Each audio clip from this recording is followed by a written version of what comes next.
This is Talk of the Town, a weekly program featuring community events happening in and around Northeast Michigan, with your host, Nancy Smitham, and get the latest from Alpena Community College with Dr. Don McMaster. And now, today's Talk of the Town.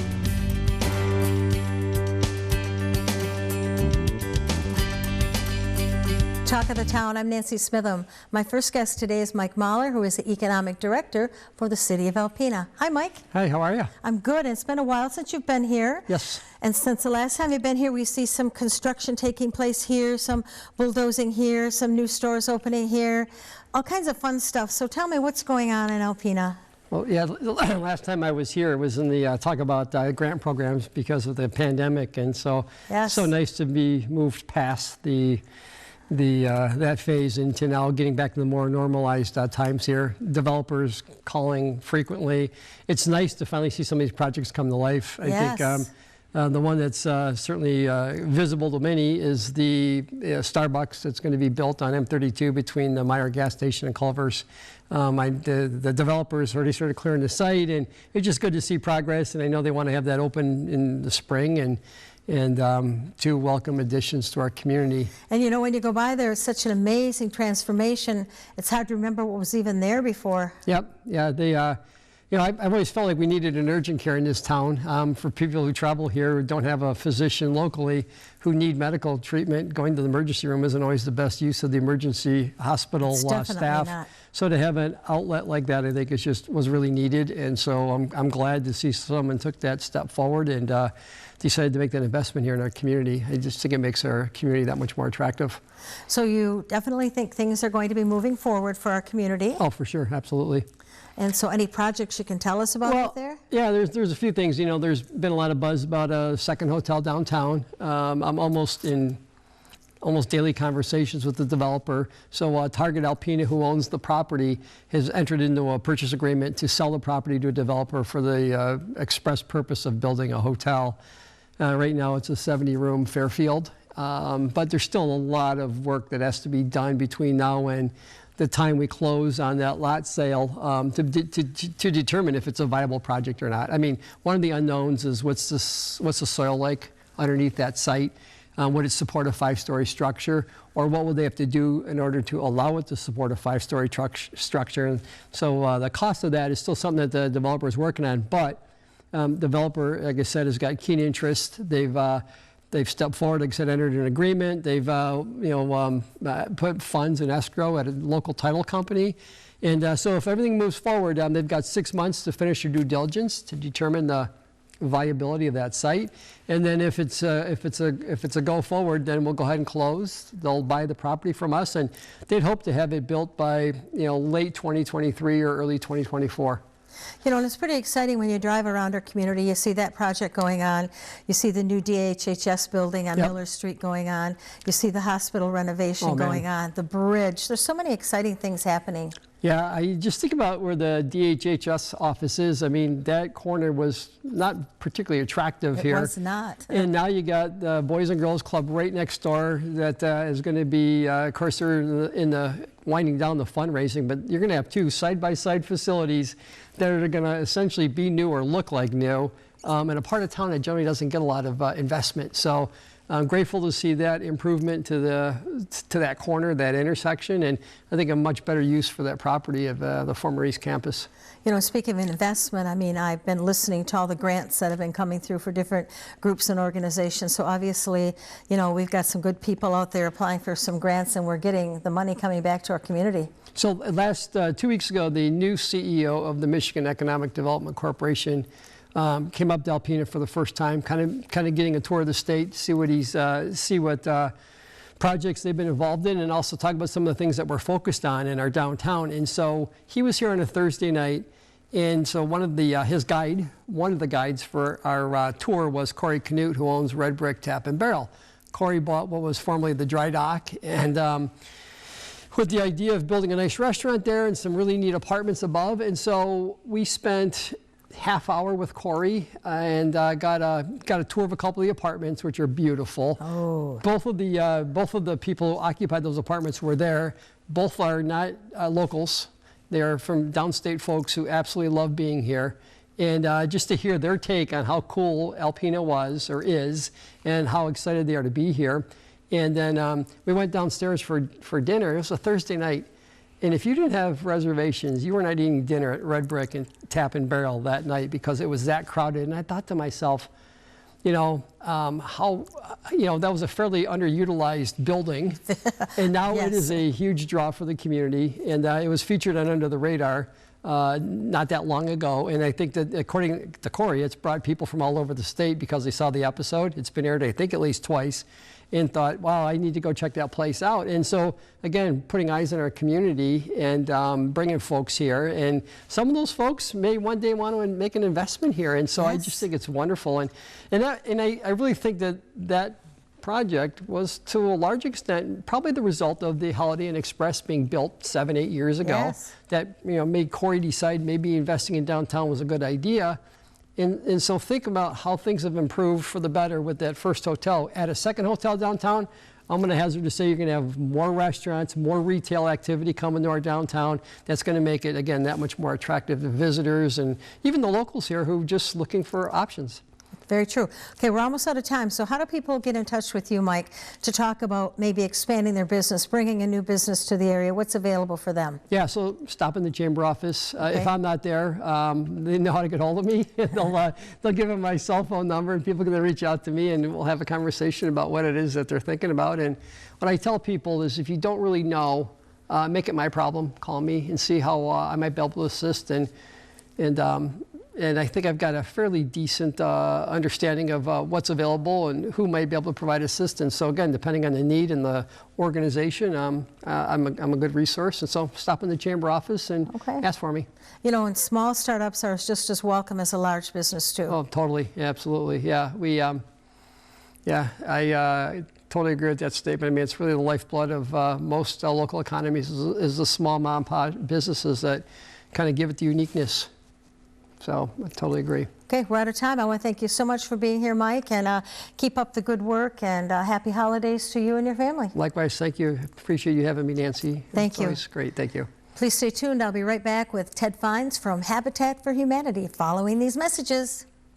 Welcome back. I'm with Ted Fines, who is the Executive Director of Habitat for Humanity. Hi, Ted. Good morning. So as we're taping this, you just had your grand opening. Yes, this past Thursday, and it was an all-day celebration, but at noon we did have the ribbon cutting with the Chamber of Commerce in the city of Alpena. So it was a great event. We've had a soft opening since November 1st, so it's been really, really, really active. We've been really busy. And you know, to go from the beautiful building that you had on Chisholm Street to the devastating fire, to a temporary location and where you are now, you've had a busy few months. 2 years. It took us 2 years. from the fire to the grand opening.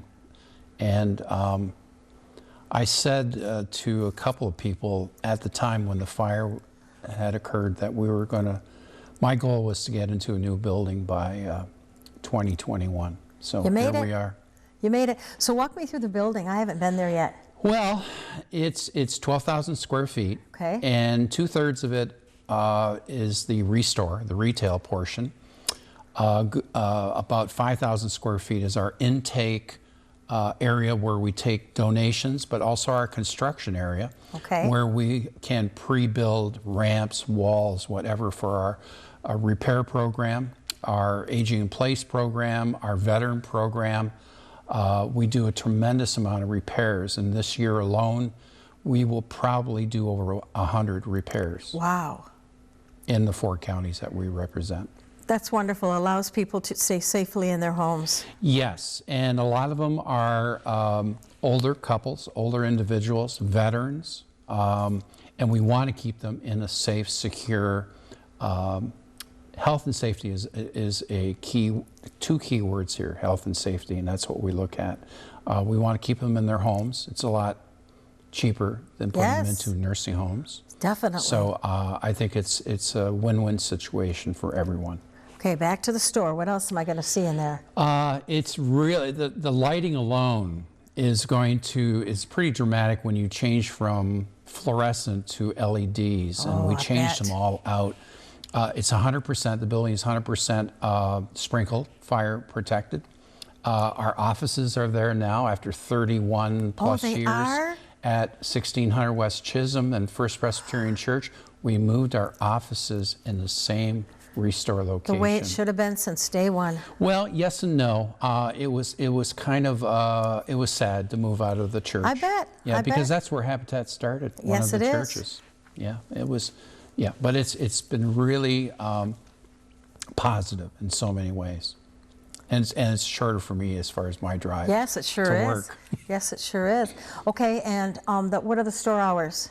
Our store hours are Monday through Friday, 9 o'clock in the morning to 4 o'clock in the afternoon. Saturdays from 10 to 2. Okay, and donations. What kind of donations are you currently taking? Basically anything and everything except for box springs, mattresses, tube TVs, the Okay. old-fashioned big heavy TVs. Anything that works, functional, is clean. We do sanitize and clean everything before we put it on the floor, the Okay. retail floor to sell. So we are always looking for donations, and that's how we serve this community. That's the revenue stream that we need. Yes. And it's also, we keep a lot of things that would be thrown into a garbage and into these huge mountains of garbage that you see. And so we keep that out of a landfill, and we also are able to offer inexpensive furniture and construction materials at a very reasonable cost. And that's a wonderful thing. A family, you know, a young family starting out, they need furniture. You can't afford to go to a furniture store and spend $3,000 to $4,000 on a sofa, and you get a nice clean sofa there. Your refrigerator breaks down. You don't have the money for a new one. Right. Hopefully you have one in stock for them. Yes. And you know, the building supplies, material, the paints, everything you have in there. Yeah, and our paints alone, we're selling hundreds of gallons of paint a week. I mean, it's amazing. $13 a gallon. That's amazing. It is, and we get it shipped in from California, and it's recycled paint. And it's unlimited what we can offer to the public as far as paints are concerned. So it's pretty reasonable, and it's, in fact, our whole building is, we use that paint. So if they want to see what it looks like, there it is. Perfect. Inside and out. Now, in the past, and I'm not sure since the pandemic what you do, but before you would go into people's homes if they had cupboards and doors and things that they wanted to get rid of. Do you still do that? We don't go into the home. Okay. We request that it's either put into the garage or outside. Okay. And we do arrange pickups and deliveries. Okay. So we don't want our staff going into a home, especially going upstairs or going downstairs into a basement. Okay. The liability is too great. And that beautiful vehicle of yours, I've seen it cruising around town. That's nice. Yeah, it's nice free advertising. It sure is. Yeah, so our telephone number is on there, and our email address and our website. And I'm pretty proud of our staff. It wasn't just me. I may be the face of Habitat, but the people that work at Habitat and our volunteers, they've been wonderful. Good. Just wonderful. Good. Now, how do people find out more about all the programs, the veterans, the age at home programs, you know, all those programs? All the programs, from home ownership, repair programs, donations. Our telephone number is 989-354-5555. They can stop at our Restore, which is at 2630 US 23 South, right across from St. Vincent de Paul. Our staff, our offices are open at 8 o'clock in the morning.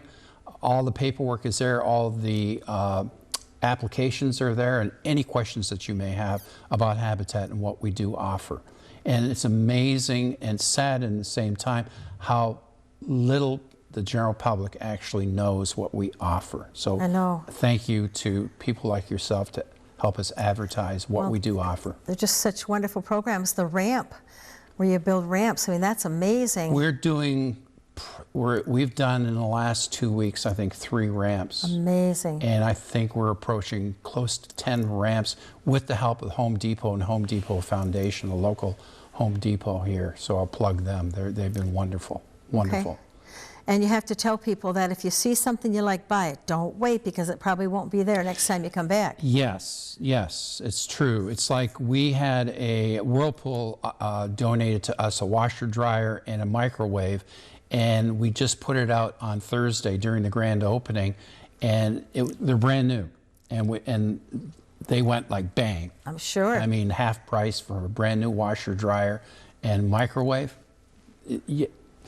Yes, call us if you're looking for something specifically. We do have a wish list, so if you are looking for something specifically, we will contact you once it comes in. Okay. And what about any builds for next year? Do you have any new projects that are going to be starting? Hopefully so. We're looking at, we have over 13 people in the pipeline for home ownership. We're getting them through the financial counseling right now. 2 of them have been approved by our family selection committee, and this Wednesday we'll hopefully get them approved by our board. Okay. So once they get approved by the board, then they can start putting in their sweat equity, and once they're pre-qualified for a mortgage, then we start building. So we're hoping to build 2 homes in the Alpena area next year. Okay. All right. Well, please thank your staff, you and your staff and everyone, for your due diligence that you've done and gotten you to where you are today with the grand opening of that beautiful new facility. And I hope to stop by and see it. Phone number one more time. 989-354-5555. Thank you so much. Thanks, Nancy. Please stay tuned for Dr. Don McMaster following these messages. Good morning. I am Jay Walterite, Director of Public Information and Marketing at Alpena Community College, and this is the ACC portion of Talk of the Town. With me again this morning is Mike Colleen, Director of Admissions. Mike, it's always wonderful to have you as a guest on the show. Always great information, and as you were just pointing out to me, excitement for the coming semester, and that's where we are right now. Absolutely, Jay. I mean, here we are in November. I mean, it's gotten a little frosty outside sometimes, and you know, we're thinking about the holidays and so forth. But we at the college are looking to January and second semester. Registration has started, schedule's out there, and we're excited to get people going into their educational, what they want to do with their educational future. That's right. We've got a great selection of courses out there.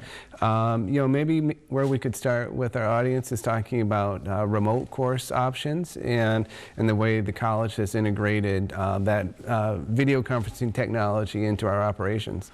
Well, yeah, right. You know, and the world's changed over the last 18, 24 months and stuff like that. And so the college has as well. And so we've started offering more what we call remote instruction, which is just a different delivery format of our courses.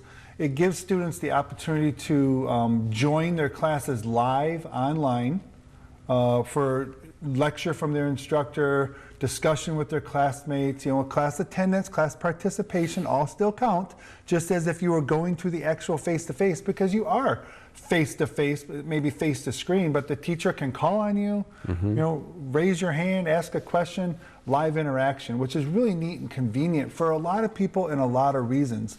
We're moving into the winter months. Maybe you live out in Onaway, maybe you live out in Atlanta, down in Alcona or something, and you know, you're worried about the weather and traveling. That's right. Some evening courses, whatever. This may be a great way for you to grab that course at ACC from the comfort of your own home. Internet access is important, but otherwise, yeah, some people are very disciplined and good about doing their work via their computer. It's a little different than being in class sometimes. You still have to know when your class is and sign up and be there. But I think that that's a great option for more and more people, and we're seeing more and more remote courses, and those are the ones that fill first. Yeah. You know, and the thing is remote and online are sort of two different things. You know, the remote class you're joining online, but that's that live, those set day and meeting times like we talked about. We've quadrupled probably the number of online offerings we have. You know, an online class is when the instructor keeps posting information, sort of moving through. You've got deadlines. You could do your homework at noon, 6 o'clock, midnight, 3 in the morning on a Saturday, whatever you want to do. That's online, sort of self-paced. But these remote classes are that live interaction with the instructor that so many people still want, maybe need to have to be successful. Yep. Yeah, you're right. It is very convenient. And we have lots more of those for spring semester. What else can we talk about for spring semester? How about for those people who are interested in starting for the first time? Let's talk about the process. Well, absolutely. Because a lot of times people, typically when we have students who start in January, they're what we call our non-traditional students. Students who have maybe been out of high school for a period of time and so forth. So it's new to them. They maybe been out living their life a little bit, working, so forth. So the process is the same though, just as it would be for the high school student coming out. They've got to apply for admission. The application for admission is free. It's available on our website. Simple to do. Take you 3 or 4 minutes. It's filled out, send it in, we'll get you started. Of course, there's things like financial aid. You want to be able to do the FAFSA, which is that free application for federal student aid. That's something to be able to go out there to see if you're eligible for a Pell Grant based on your household income, number of dependents, how many in college. Those are some of the key indicators. So make sure you do your FAFSA. There's programs like the Michigan Reconnect program out there. So once again, non-traditional. If you're 25 years of age or older and lived in Michigan for a year, got a high school diploma, and you don't have a college degree, you're eligible for the Michigan Reconnect program. And there's a nice slide on our website that gives you all the information on that as well. So if you had any of those criteria I just mentioned, look into it because there's some form of free money. And another thing about money, because sometimes dollars help make decisions. I was talking with Brenda Herman, Carrie Kamishak, the folks who run our foundation office. They've got scholarship money available that wasn't used for the fall. That's right. And so it's available for people starting in the spring. So, boy, just contact us and we'll get you going. And those are the things that you really need to get started, along with signing up for a new student orientation.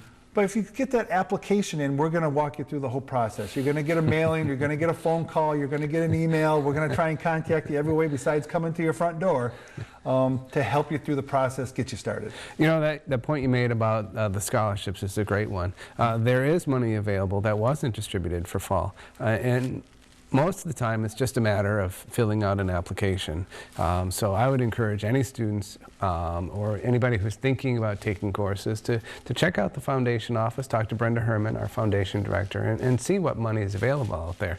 It could make the difference between paying a little and paying a lot for a course. In so many of those scholarships, you don't have to be full-time. Right. Maybe you're somebody looking to take a class or two to sort of maybe brush up, get new job skills for your current employment. Whatever it may be. So don't think you've got to be that full-time student. It's only set aside for those. And so many of the scholarships have specific criteria that you could certainly be eligible for and maybe be the only one eligible for it. So you're going to get it. Yeah. Well, you mentioned remote orientations, and why don't you take a minute to just talk about that? We think it's very convenient, and it's a great way for our students to get started. You know, it's something we've all sort of transitioned to, myself included. I'm not the most techie person, but the online or remote live orientations as well. We've continued to offer those. I do offer face-to-face orientations for the people who can and want to come to campus, do my orientation, sit down and meet with their advisor face-to-face, get registered for classes.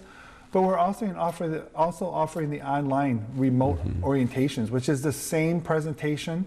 I go over services and policies, timelines, information students need to know to be successful while they're at ACC. And then we'll connect you with your advisor remotely as well. So maybe convenience for your job or maybe distance of travel, the remote option works. And so contact us there in the admissions office. Call my secretary, Sally, at 989-358-7234. We'll get you signed up for an orientation that we have going on throughout November. Because after November, we won't have them again until January. And classes don't start till January 17th. So we've got time in January. But boy, it'd feel good to have it all done, taken care of before the holidays. It's easy to lose track of those details over the holidays. You're right about that. And I'm glad you say just apply or just inquire, and we will take students through the process. Absolutely. Okay. Well, I'm getting the signal that we're just about done. So I'll wrap up now. My name is Jay Walterite. I am Director of Public Information and Marketing for Alpena Community College, and this is Talk of the Town. This has been Talk of the Town with your host, Nancy Smitham and Dr. Don McMaster. For a list of community events taking place in Northeast Michigan, please visit our website at wbkb11.com and click on our community link. This has been a Thunder Bay Broadcasting Corporation production.